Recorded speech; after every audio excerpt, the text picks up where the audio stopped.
একবার দরুদ শরীফ পড়েন আল্লাহুম্মা সাল্লি আলা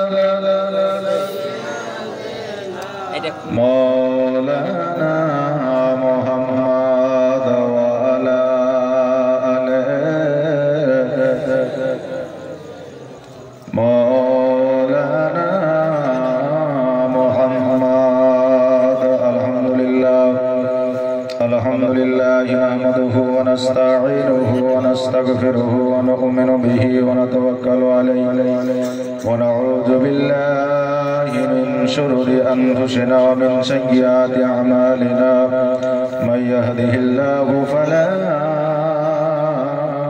mudilla lahu wa may yudlilhu fala hadiya lahu wa nashhadu an la ilaha illallah wa ashhadu anna muhammadan abduhu wa rasuluhu fa'udhu billahi minash shaitanir rajim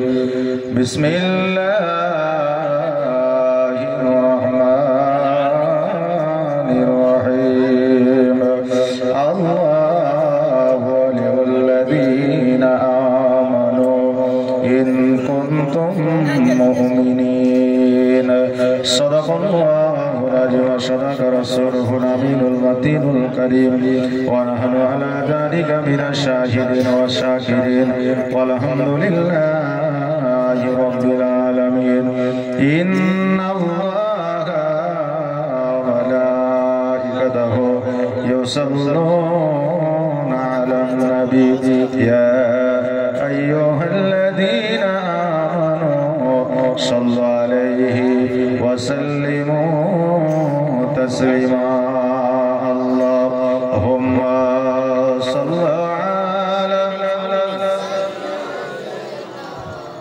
maulana Muhammad wa ala maulana আমি ভয় করি না জাহান্নামে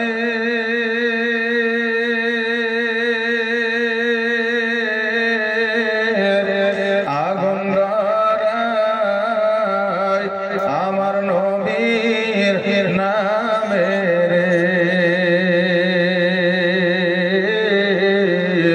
আগুন হবে ফুল খোদার নূরে তৈরি গো আমার মুহাম্মদ রাসূল তার কলেমা পড়তে গো মোরা করব না রে ভুল আর জান্নাতের হুর আপরি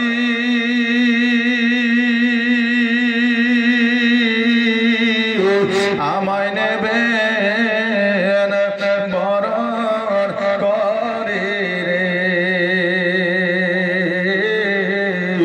গলায় পরাবে ফুল খোদার নূরে তৈরি গো আমার মুহাম্মদ রাসূল তার কলেমা পড়তে গো মোরা করব না রে ভুল আর নবী আমার পাকা কান্দারে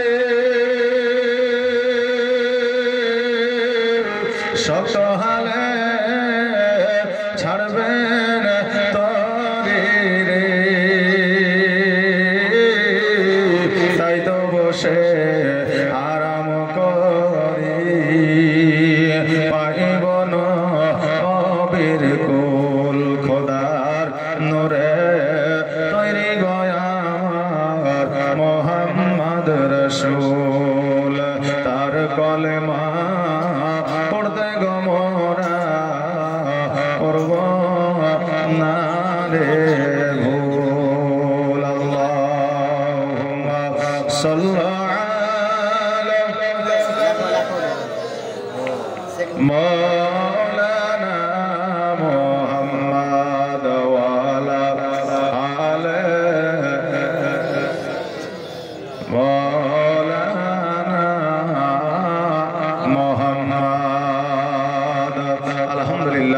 সমস্ত প্রশংসা সেই মহান করুণাময় আল্লাহ, যিনার কুদরতে সারা বিশ্ব লালন ও পালন, যিনি আপনাকে আমাকে এই পবিত্র মাহফিলে বসার, কাউকে বলার, কাউকে শোনার শক্তি বা সুযোগ দান করেছেন। তিনারই শুকরিয়া আদায় করে সকলে উচ্চ আওয়াজে ভক্তি ভরে কি পুরোনা না করে একবার পড়ি আলহামদুলিল্লাহ।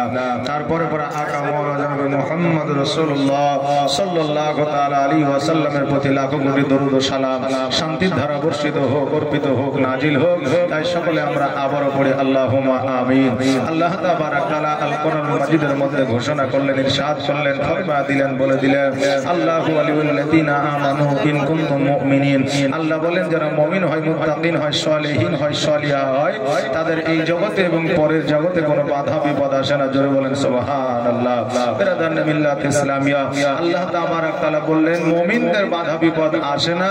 কিন্তু আমরা ইসলামিক ইতিহাস এবং আমরা জগতের ইতিহাস খুলে দেখলে পরে আমরা বুঝতে পারি যে এই বালা মুসিবত যারা এক কথায় নামাজ, রোজা, হজ, যাকাত আপনার পালন করে, তাদেরই উপরে বেশি করে দেখা যায় যে আপনার বালা মুসিবত নেমে আসে। এটা আমরা লক্ষ্য করে দেখেছি, নাকি বলেন বাবা? কিন্তু বিরাদার, আমার রাসূল পাক সাল্লাল্লাহু তাআলা আলাইহি ওয়াসাল্লাম বলছেন যে যারা নামাজি হয়, রোজদার হয়, পরেশগার হয়, মুমিন হয়, মুত্তাকিন হয়, জগতের মধ্যে যদি তাদের কোনো রোগ বালা মুসিবত যদি আল্লাহ তাবারাক তাআলা দেয়, তো তাদেরকে আপনার কোন রকম ভাবে বিরক্ত করার জন্য দেয় না, বরং যে আমার আল্লাহ তাবারাক তাআলা তাদেরকে পরীক্ষা করার জন্য দেয়। জোরে বলেন সুবহানাল্লাহ। যে আমার আল্লাহ তাবারাক তাআলা পরীক্ষায় তারা পাস করছে না ফেল করছে। কথা বুঝলেন না বিরাদার? আমরা জগতের মধ্যে এসেছি, আমরা নবী পাক সাল্লাল্লাহু তাআলা আলাইহি ওয়াসাল্লামের জীবনী শ্রবণ করব, শোনার পরে আমাদের জীবনটাকে পরিবর্তন করার চেষ্টা করব। আল্লাহ তাবারাক তাআলা যেন সেই তৌফিক দান করেন। সকলে বলেন আমিন, সুম্মা আমিন। একবার জোরে সরে পড়েন, জোরে সরে আল্লাহুম্মা সাল্লি আলা মাওলানা মুহাম্মদ। ডিসেম্বর মাস থেকে চালু করে আমার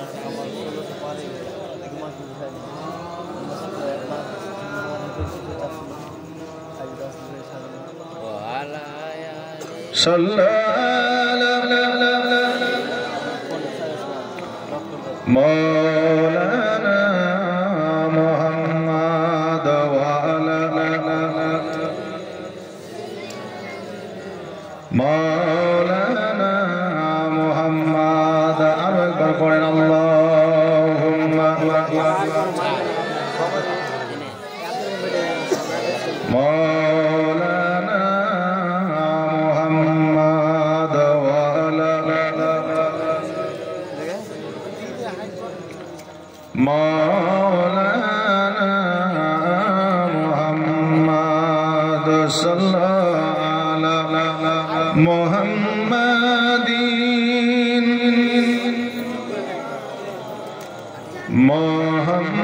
মুহাম্মদ হরদম ज़बान से निकालो पाक नामे मुहम्मद हरदम ज़बान शफियाना मुहम्मद। ओ बाबाजी भाईरा, আমার মায়েরা, আমার আল্লাহ তাবারক তাআলা আল কোরআনুল মাজিদের মধ্যে ঘোষণা করলেন, ইরশাদ করলেন, আল্লাহু ওয়ালিউল্লাযিনা আমানু ইন কুনতুম মুমিনিন। আল্লাহ বলে বান্দারে, যারা মুমিন হয়, মুত্তাকিন হয়, পরেশগার হয়, তাদের এই জগতে পরের জগতে কোনো বাধা বিপদ আসে না। জোরে বলেন সুবহানাল্লাহ।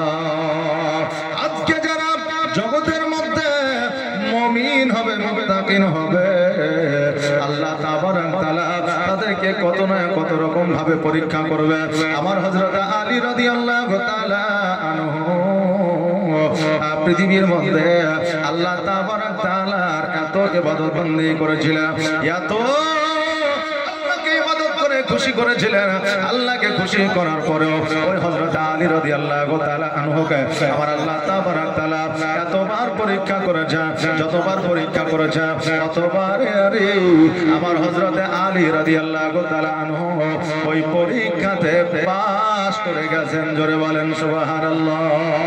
আমরাও যদি জগতের মধ্যে আল্লাহ তাবারক তাআলা পরীক্ষা যদি পাশ করে যায় কবরে পার হয়ে যাব, পুরসিরাতে পার হয়ে যাব, মিজানের পাল্লায় পার হয়ে যাব। আল্লাহ তাবারক তাআলা আমাদের জান্নাতবাসী করবে। জোরে বলেন সুবহানাল্লাহ। বেরাদা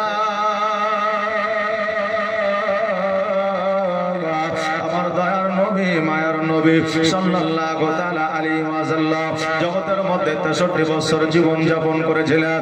এই 63 বছর জীবনে উম্মতের জন্য কেঁদেছে। যেই দিন নবী আড়াল হয়ে গিয়েছেন পৃথিবী থেকে, সেই দিন আমার নবীজি ইয়া হাবলি উম্মতি উম্মতি বলেছে। কিয়ামতের দিনে এই গুনাহগার উম্মতিকে না লইয়া আমার দয়ার নবী জান্নাতের মধ্যে প্রবেশ করবে না। মুস্তাফা সাল্লাল্লাহু তাআলা আলাইহি ওয়াসাল্লামের জীবন কাহিনী শোনার জন্য আমরা এই জায়গায় উপস্থিত হয়েছি।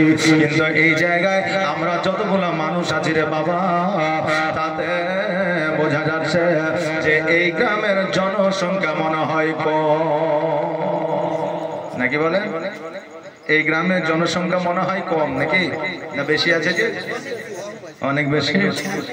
সুবহানাল্লাহ। এখন এই ঈদের বাজারে বুঝলেন গ্রামের চাইতে রোডে বেশি লোক দেখা যাচ্ছে, নাকি বলেন? গ্রামের চাইতে রোডে বেশি লোক দেখা যাচ্ছে। ঈদের নামাজের পরে আমি ঈদগাহতে ঈদের নামাজ পড়িয়ে আসার পরে 2 ঘন্টা মতো রেস্ট নিলাম। নেওয়ার পরে হঠাৎ করে আমাকে একটু ডাক্তারখানা যেতে হবে, এরকম একটা পরিস্থিতি। তা আমি গাড়ি নিয়ে বেরোচ্ছি, তো মনে হচ্ছে যত জোয়ান ছেলে বাড়িতে আর গ্রামে ঠাই নাই, সবাই বাইক নিয়ে রোডে হাজির। কথা বুঝলেন না? তারা হচ্ছে গ্যাংস্টার, একসঙ্গে 30টা 35টা 40টা করে ছেলে বুঝলেন মোটর সাইকেল। তো সোজা ভাবে চালাইছে না, উল্টা পাল্টা ভাবে, এই রোড থেকে ওই রোড, এই কোণা থেকে সেই কোণা। কথা বুঝলেন না? এইভাবে বাইক চালাচ্ছে। আমি কি আর বলবো, মনে হলো যে এই ছেলেগুলা যে ঈদের দিন বেরিয়েছে, এদের জন্য ঈদ নয়, এদের জন্য কিয়ামত। কথা বুঝলেন না? যে মনে হয় যে আজকে ঈদ, আজকে কিয়ামত, জগৎ আজকে শেষ, বাঁচার দরকার নাই, মরে তো যাবই, তো মোটরসাইকেলে অ্যাক্সিডেন্ট করে মরে। কথা বুঝলেন না? এই জন্য মোবাইলে ফেসবুক খুললে, ইউটিউব খুললে শুধু ওই অ্যাক্সিডেন্ট কবে, ঈদের দিন, ঈদের পরের দিন। কি বুঝলেন? জীবনের মূল্য অনেক বেশি বাবারে। একটা ঈদ তুমি পড়েছো, পড়ার পরে তুমি নিজের জীবনটাকে বিলীন করে দিচ্ছ। এখনো বহু ঈদ বাকি আছে। মোটর সাইকেলে ফুল পাওয়ারে পিকআপ দিয়ে চলাটাই ঈদের খুশি নয়। কথাকে বুঝতে পারলেন? ফুল পিকআপে গাড়ি চালানো এটাই ঈদের খুশি নয়। আজকে আমাদের যুবক ছেলেরা এমন ভাবে বাইক চালাচ্ছে, আজকে সে মারা যাবে তার কোনো সমস্যা নাই, মারা গেল গল্প শেষ। কিন্তু তার বাপ মা স্ত্রী সন্তান যারা আছে, সারা জীবন এদের একটা মনের মধ্যে, এদের একটা সংসারের মধ্যে একটা দুঃখ, একটা ব্যথা, একটা বেদনা রয়ে যাবে, কি বলে, থেকেই যাবে।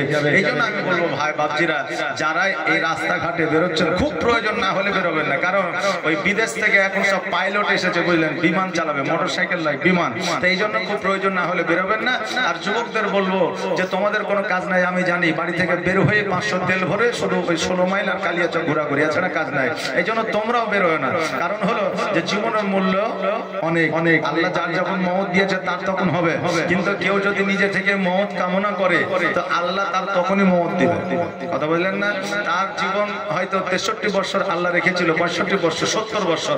এখন সে জানে যে কারেন্টে হাত দিলে মারা যাবো, তাহলে নিজে ইচ্ছাকৃত যদি কারেন্টে তারে হাত দেয়, তাহলে আল্লাহ তাবারক তাআলার কাছে ও নিজে মওতের কামনা করে হাত দেয়। এই জন্য আল্লাহ বলে আমি তার কামনাকে কবুল করি এবং তাৎক্ষণিক ওর মওত দিয়ে দিই। জোরে বলেন সুবহানাল্লাহ। এই জন্য একটু স্বাভাবিকভাবে জীবন যাপন করার আমরা চেষ্টা করব। আল্লাহ তাবারক তাআলা যেন সেই তৌফিক দান করেন। সকলে বলেন আমিন সুম্মা আমিন। বাবাজি ভাইরা, আমার মায়েরা, আজকে আমাদের পৃথিবীর মধ্যে ইবাদতের প্রতি আমাদের লক্ষ্য কম হয়ে গেছে। পৃথিবীর মধ্যে মসজিদের দিকে আমাদের লক্ষ্য কম হয়ে গেছে। মসজিদ আমাদের টালি দিয়ে বানাইতে হবে, মসজিদের মধ্যে 4খানা এসি লাগাতে হবে, মসজিদের মধ্যে জামাইয়ের মতো ইমাম রাখতে হবে। ইমাম যদি পছন্দ না হয়, কথাবার্তা যদি পছন্দ না হয়, ইমামের সুরা যদি পছন্দ না হয়, ইমামকে রাখা যাবে না। এই জন্য ইমামকে জামাইয়ের মতো পছন্দ করে রাখতে হবে।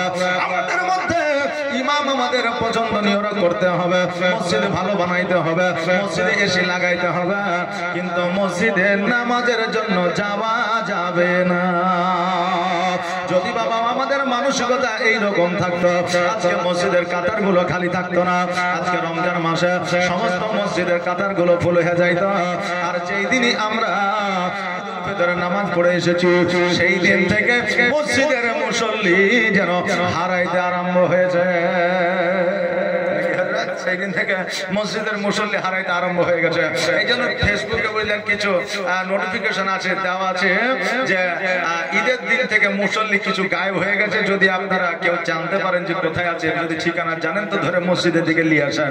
বলে তার কি ছিল পরনে, পাঞ্জাবি, মাথায় টুপি, আর আপনার ছিল লুঙ্গি, কথা বললেন, তো নিয়ে আসবেন মসজিদের দিকে। ঈদের দিন পার হয়ে গেলে আমাদের মসজিদে যাওয়ার যে প্রবণতা, যে মানসিকতা, ওটা আমাদের অনেকেরই কমে যায়। তবে বাবা কমে গেলে হবে না। আমার আল্লাহ তাবারাক তাআলা বলে, আমি পবিত্র রমজান মাস দিয়েছি মানুষের পরিবর্তনের সময়, মানুষকে পরিবর্তন করার জন্য রমজান মাস দিয়েছি। মানুষ হেদায়েত হবে এই পবিত্র রমজান মাসে। সারা মাসগুলো যেগুলো অতিবাহিত হবে, এই অতিবাহিত মাসগুলো করবে তারা ইবাদতের মাধ্যম দিয়ে। জোরে বলেন সুবহানাল্লাহ। ভাইরা আমার মায়েরা, আমরা যে পবিত্র রমজান মাস পাইলাম, আমরা যে 5 ওয়াক্ত নামাজ পাইলাম, আমরা যে মুসলমান হইলাম, আমরা যে মাথায় টুপি লাগাইলাম, এইগুলো আমরা কার কাছ থেকে পেয়েছি? এইগুলো আমার নবী, আপনার নবী মুহাম্মদ রাসূলুল্লাহ সাল্লাল্লাহু তাআলা আলাইহি ওয়াসাল্লামের কাছ থেকে পেয়েছি। বাবাজি ভাইরা, আজকে আমার নবী মুস্তাফা সাল্লাল্লাহু তাআলা আলাইহি ওয়াসাল্লাম যদি জগতের মধ্যে না আসতেন, আজকে নামাজ, রোজা, হজ, যাকাত তো দূরের কথা, মসজিদে আজান হইলে ওই আজানটা আমরা শুনতে পাইতাম না। নবী না আসলে মসজিদ, মাদ্রাসা আর নামাজ, রোজা তো দূরের কথা, মসজিদের আজানটাই আমরা শুনতে পাইতাম না। ওই নবী মুস্তাফা সাল্লাল্লাহু তাআলা আলাইহি ওয়াসাল্লামকে দাঁড়িয়ে সালাম করে নবী মুস্তাফার শানে দরুদ পড়ে।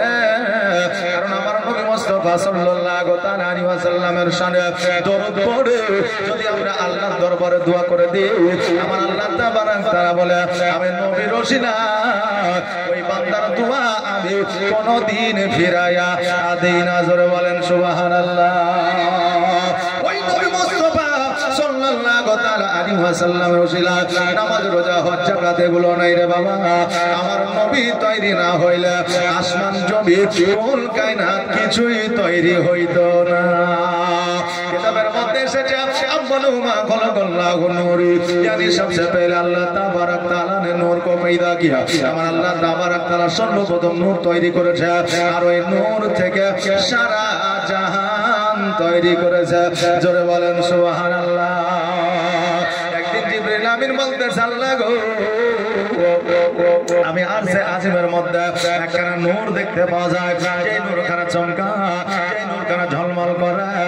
নূর মানে জ্যোতি, নূর মানে আলো, নূর মানে আপনার জ্যোৎস্না। ওই জিবরিল আলাইহিস সালাম বলে, আল্লাহ,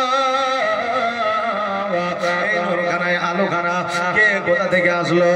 এই নূরখানা কি জিনিস আমি অনেক দিন থেকে দেখতে পাই। আমার আল্লাহ তাবারক তাআলা বলে, জিবরিল শোনো রে,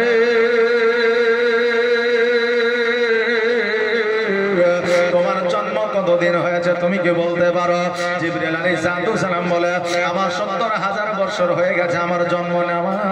আমার আল্লাহ তাবারক তাআলা বলে, জিবরিল শোনো, তোমার 70,000 বছর হয়ে গেছে তোমার জন্ম নেওয়া, আর তোমার জন্মের 70,000 বছর আগে ওই নূরখানা আমি আল্লাহ তৈরি করেছি। জোরে বলেন সুবহানাল্লাহ। ওই নূরখানার মানে, ওই নূরখানার সম্মান, মান আমি আল্লাহ এত উঁচু করে দিয়েছি, এত তার মান উঁচু করে দিয়েছি। ওই নূরখানা তৈরি না করিলে জিবরিল তুমি তৈরি হইতা না। ওই নূরখানা তৈরি না করলে জিবরিল ফেরেশতা বর্গ তৈরি হতো না। জিবরিল আজকে ওই নূরখানাকে তৈরি না করিলে আজকে পয়গম্বরদের তৈরি করতাম না। আজকে ওই নূরখানা তৈরি না করিলে আমি আসমান জমিন তৈরি করতাম না। আমি আল্লাহ তাবারক তাআলা আমি তৈরি করেছে। খলাকাল আজওয়াজা, আমি আল্লাহ যাবতীয় যা কিছু তৈরি করেছি, জোড়া জোড়া তৈরি করেছি। জিবরিল রে, আমি ওই নূরখানাকে তৈরি না করিলে আমি কিছুই তৈরি করতাম না। জিবরিল শোনো শোনো, এর মান ও মর্যাদা আমি আল্লাহ এত উঁচু করে দিয়েছি, এত শান বাড়িয়ে দিয়েছি, কেমন পর্যন্ত যতই চেষ্টা করুক না কেন এর মান ও সম্মান কমানো আমি আল্লাহ এত বাড়িয়ে দিয়েছি, কেমন পর্যন্ত কারোর দ্বারা আমার নবীর মান কমানো সম্ভব হবে না। আজকে পৃথিবীর মধ্যে এইরকম মানুষ অনেক হয়ে গেছে, আমার নবী মুস্তাফা সাল্লাল্লাহু তাআলা আলাইহি ওয়াসাল্লামকে নিয়ে কটূক্তি করা শুরু করে দিয়েছে। আজকে বলেন একজন মানুষ যদি নবীকে নিয়ে কটূক্তি করে, তাদের কটূক্তি দ্বারা আজকে নবী মুস্তাফা সাল্লাল্লাহু তাআলা আলাইহি ওয়াসাল্লামের মান ও সম্মান নিচু হয়ে যাবে না। কারণ এই নবীর মান ও সম্মানের দায়িত্ব আমি নিই নাই, আপনি নিই না, জগতের কোনো মানুষ নেয় না। এর দায়িত্ব খানা স্বয়ং আমার আল্লাহ নিয়েছে। জোরে বলে সুবহানাল্লাহ। বাবাজি ভাইরা, হযরত জিবরিল আমার আল্লাহ তাবারাক তাআলাকে বলতেছে, আল্লাহ গো, আজকে নূরখানার যদি মান ও সম্মান ইজ্জতকে যদি আপনি এত বাড়িয়ে দিতে পারেন, তবে আল্লাহ আজকে নূরখানাকে আমি একবার আমার সিনার মধ্যে লাগাইতে চাই, একবার নূরখানাকে লাগাইয়া আমি একবার দেখতে চাই এত মান ও সম্মান वाला আজকে নূরখানাকে একবার আমি আমার কাছে আনতে চাই। আল্লাহ গো, আজকে যদি আমার কাছে নূরখানাকে নিতে পারি, আজকে যুগদের শুধু ইতিহাসে নয়, আজকে সারা কুল কায়নাতে আমি জিবরিল আমার নাম কানা ছড়িয়ে যাবে। এবার আমার আল্লাহ তাবারাক তাআলা বললেন, জিবরিল শোনো রে, আজকে আমার নবীর নূরখানা যে তুমি নেবে, আজকে নবীর নূরখানাকে যে তুমি চাও, আজকে আমার নবীর নূরখানাকে তুমি কোথায় রাখবে, কেমন করে সম্মান করবে? হযরত জিবরিল আলাইহিস সালাম বলে, আল্লাহ গো, ওই নূরখানাকে নিয়ে আসা আমার অন্তরের মধ্যে রেখে দেব, আমার দিলের মধ্যে রেখে দেব, আমার মনের মধ্যে রেখে দেব। আল্লাহ আমার বুকের মধ্যে চেপে ধরবো। আল্লাহ গো, আজকে নূরখানাকে একবারের জন্য আমার কাছে সঁপে দেন। আমার আল্লাহ তাবারাক তাআলা বলে, হে জিবরিল শোনো রে, আজকে আমার নবীকে যদি তোমার মনের মধ্যে রাখো, আজকে যদি তোমার বুকের মধ্যে রাখো, আমার নবীর মান সম্মানকে অমান্য করা হবে। অতএব জিবরিল শোনো, আজকে আমার নবীর নূরখানাকে যদি তোমার মাথার উপরে রাখো, আমি আল্লাহ তবে আমার নবীর নূরখানাকে আমি তোমার কাছে উঠায়া দিব। জোরে বলেন সুবহানাল্লাহ। যেই জিবরিলকে আমার আল্লাহ তাবারাক তাআলা তৈরি করলে, ওই জিবরিলের মাথার উপরে যদি আমার নবীর নূরখানা থাকতে পারে, আজকে আমরা জগতে তিনটা জিনিস দিয়ে তৈরি। এক নম্বর হলো মাটি, দ্বিতীয় নম্বর হলো হাওয়া, তৃতীয় নম্বর হলো পানি। এই তিনটা জিনিস দিয়ে মানুষ তৈরি। ওই মানুষ যদি বলে নবী মারা গেছে, নবী না, নবী ইলমে গায়বের সংবাদ দিতে পারে না, তবে এই মানুষের বিচার আল্লাহ কিয়ামতের দিনে অবশ্যই করবে। বাবারে, আজকে আমার নবী মুস্তাফা সাল্লাল্লাহু তাআলা আলাইহি ওয়াসাল্লামকে যারা নূর বলে মানে না, আজকে নবী মুস্তাফা সাল্লাল্লাহু তাআলা আলাইহি ওয়াসাল্লামকে যারা মহব্বত করে না, ভালোবাসে না, তারা জানো আল্লাহ তাবারাক তাআলাকে কিয়ামত পর্যন্ত পাবে না। আর নবী ছাড়া আল্লাহ পাবে না রে দিওয়ানা, নবী ছাড়া আল্লাহ পাবে না, আর নবী ছাড়া আল্লাহ পাবে না রে দিওয়ানা, নবী ছাড়া আল্লাহ পাবে না। আর আল্লাহ বলে কোরআন পাকে, যে জন পেতে চাও আমাকে, আল্লাহ বলে কোরআন পাকে, আর যে জন পেতে চাও আমাকে, আর ধরো গিয়ে নবীর দামান খানা রে দিওয়ানা, নবী ছাড়া আল্লাহ পাবে না, আর নবী ছাড়া আল্লাহ পাবে না রে দিবানা নবী ছাড়া আল্লাহ পাবে না। ও বেরাদার, আমরা যতক্ষণ পর্যন্ত নবীকে মহব্বত করতে না পারবো, যতক্ষণ পর্যন্ত আমার নবীকে আমাদের অন্তরের খাতায় না রাখতে পারবো, ততক্ষণ পর্যন্ত মুমিন হতে পারবো না। এবার হযরত জিবরিল আমিন বললে, আল্লাহ গো, আপনি যে বলতেছেন আমার মাথার উপরে নূরখানা রাখবো, আমি মাথার উপরে রাখবো, কিন্তু আমার নবীর নূরখানাকে আমার প্রয়োজন, আমার নবীর নূরখানাকে আমি একবার নেব। সঙ্গে সঙ্গে আমার আল্লাহ তাবারক তাআলা আমার নবীর নূর মুবারক খানাকে হযরত জিবরিল আমিনের মাথার উপরে দিয়ে দিলেন। মাথার উপরে নামার পরে এবার জিবরিল আমিন যেন মিচকে হাসি দিয়ে বলতেছে, আল্লাহ আমি এখন মাথার উপরে চাইলাম, আপনি মাথার উপরে দিয়ে দিলে, আর এখনই যদি এই নূরখানাকে উঠালেন আমার মনের মধ্যে তৃপ্তি পাবে না। দেখবেন বাবারে, যদি আপনার পিপাসা লাগে, এখন একটা গ্লাসে যদি পানি দেওয়া হয়, যতক্ষণ পর্যন্ত আপনি পানি পান না করবেন, যতক্ষণ পর্যন্ত আপনার তৃষ্ণা না মিটবে, ততক্ষণ পর্যন্ত পানি পান করে চলবেন। তৃষ্ণা না মিটিয়ে যদি পানি যদি আপনার শেষ হয়ে যায়, মনটা দেখবেন খারাপ হয়ে যাবে। না যাবে না? যাবে। বাচ্চা ছেলেরা বাইকে ওঠার জন্য আব্বার কাছে, কাকার কাছে, চাচার কাছে বাইনা করে। এবার যখন বাইকে উঠবে, কিছুক্ষণ ঘুরিয়ে নিয়ে আসার পরে যদি নামিয়ে দেন, ওই বাচ্চা কিন্তু কান্না করতে লাগবে, মানে তার জানও ভরেনি, মনও ভরেনি, পেটও ভরেনি। কথা বুঝলেন? তার কারণ হলো তার জান ভরতে হবে। এই জন্য বাবার বাচ্চা কান্না করতে আরম্ভ করে, এই জন্য তাকে বেশিক্ষণ ঘোরাইতে হয়। আমার জিবরিল বলে, আল্লাহ গো, আমি আমার মাথায় নূরখানাকে এখনই দিলাম, আবার এখনই নামায়া নিবেন, আমার মনে তৃপ্তি পাবে না, শান্তি পাবে না। আল্লাহ বলে, জিবরিল রে, তবে কি বলতে চাও একবার বলো। জিবরিল আমিন বলতেছে, আল্লাহ গো, আমার আবেদনটা একবার মেনে নেন, আমার রিকোয়েস্টটা একবার আপনি মেনে নেন। এই নূরখানাকে লইয়া আমি একবার জমিনের মধ্যে থেকে ঘুরে আসতে চাই। আল্লাহ গো, এই নূরখানাকে লইয়া আমি একবার জমিনের মধ্যে যাব, জমিনের মধ্যে ভ্রমণ করিয়া আবার আপনার কাছে আমি ফিরে আসবো, আর ওই নূরখানাকে আবার আরশে আজিমের মধ্যে রেখে দেব। আল্লাহ বলে, জিবরিল, তোমার মনে যখন আশা আকাঙ্ক্ষা, যাও যাও যাও, এই নূরখানাকে তুমি জগতের মধ্যে নিয়ে গিয়ে ঘুরিয়ে নিয়ে আসো। এবার জিবরিল আমিন বড় খুশি হইয়া আমার নবীর নূরখানাকে মাথায় লইয়া জগতের মধ্যে আসিয়া যেন বড় আনন্দে যেন ঘোরাফেরা করতে আসে, বড় আনন্দে ঘোরাফেরা করতে আসে। বাবা, দেখবেন কিছু লোক আছে পবিত্র ঈদুল ফিতরের সময় দেখবেন নতুন পাঞ্জাবি আর নতুন জামা, নতুন প্যান্ট আর নতুন শার্ট যখন কিনা, দেখবেন অনেক মানুষ আছে দেখানোর জন্য দোকানে মাকানে আর বাজারে এখানে ওখানে এর বাড়ি ওর বাড়ি যাবে, বারবার জামাটাকে লাড়বে, বুঝলেন না? কেউ আইফোন কিনেছে, ওই যায় ভাই একটা চা দাও, ওই যে ভাই একটা চা দাও, ওই যে চা দাও, আইফোনটা দেখাচ্ছে, বুঝলেন না? জি, এবার চা যখন দিতে আসছে তো ও আবার দুটো আইফোনের উপরে নিয়ে এসে চা দেখাচ্ছে, তোর একটা দাম আমার দুটো আছে। কথা বুঝতে পারলেন? হ্যাঁ, দেখবেন কেউ দেখায়, কিসের জন্য দেখায়? যে তার যেটা পাওয়ার ছিল না তার চাইতে বেশি পেয়ে গেছে, এই জন্য তার মধ্যে একটু আত্ম অহংকার চলে এসছে। কথা বুঝলেন না বেরাদার?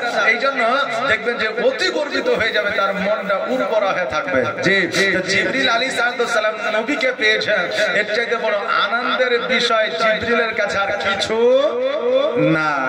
আমার জিবরিল আমিন আমার নবীজিকে মাথায় লইয়া পৃথিবীর মধ্যে ঘোরাফেরা করতে আছে। এবার ঘুরতে ঘুরতে ঘুরতে ঘুরতে হঠাৎ করে দেখছে যেন কিছু বাচ্চা কাচ্চা কচি কাচ্চারা যেন পৃথিবীর মধ্যে খেলাধুলা করতে আছে। আমার জিবরিল আলাইহিস সালামের ওই খেলাধুলাটা যেন বাবা পছন্দ হয়ে গেছে। এবার জিবরিল আমিন বলতেছে, বাচ্চারা তোমাদের সঙ্গে কি আমাকে খেলায় নিবা? জিবরিল আমিন বলছে, তোমাদের সঙ্গে কি আমাদের খেলা আমাকে খেলায় নিবা? বাচ্চারা বলে, শোনাবে কোথা থেকে এসেছেন, আপনার নাম কি, আপনার পরিচয়টা কি? এর আগে তো আপনাকে কোনো সময় কোনোদিন দেখি না, আর আজকে আমাদের সঙ্গে খেলবেন, কারণটা কি? বলে, বাচ্চারে আমার পরিচয়টা নিয়ে লাভ হবে না, আজকে তোমাদের খেলা আমার বড় পছন্দ হয়ে যায়। এই জন্য আমি তোমাদের সঙ্গে খেলতে চাই, তোমরা কি খেলাধুলায় আমাকে নিতে চাও? বাবারে, আমরা যেমন বাচ্চাদের খেলাধুলা দেখলে দেখবেন বাচ্চাদের সঙ্গে আমরাও খেলতে আরম্ভ করি। এরকম অনেক বড় মানুষ আছে না নাই, যে ওদের মনটা বড়, ওদের মনটা বড় পরিষ্কার, তাদের মনে বাচ্চাদের প্রতি মহব্বত থাকে, ভালোবাসা থাকে। এই জন্য বাচ্চাদের খেলাধুলা দেখলে তাদের খেলাধুলায় তারাও মত্ত হয়ে যায়। বাচ্চাদের সঙ্গে দেখবে অনেক বড়রা খেলাধুলা করে, তবে এখন যে বাচ্চারা খেলাধুলা করে তাদের সঙ্গে বড়রা খেলতে পারবে না। কারণ এখন ওই বাচ্চাদের আগের মতো দৌড়াদৌড়ি খেলে না, আগের মতো গাড়ির খেলা না, আগের মতো লাঠির খেলা না, আগের মতো আপনার চটির খেলা না, আগের মতো দৌড়াদৌড়ির খেলা না। এখন চুপ করে বাগানের মধ্যে আপনার সাপুর উপরে বসে মোবাইলটা হাতে নিয়ে বলছে মার মার মার মার, কথা বলছেন না, মানে শুধু বলছে মার মার, ফ্রি ফায়ার আর পাবজি, এই গেম ছাড়া আর অন্য গেম না। এখন বাচ্চারা ফুটবল খেলে না, ক্রিকেটও খেলে না, এখন বাচ্চারা দৌড়াদৌড়ি খেলে না। তাদের শরীর চর্চার বদলে তাদের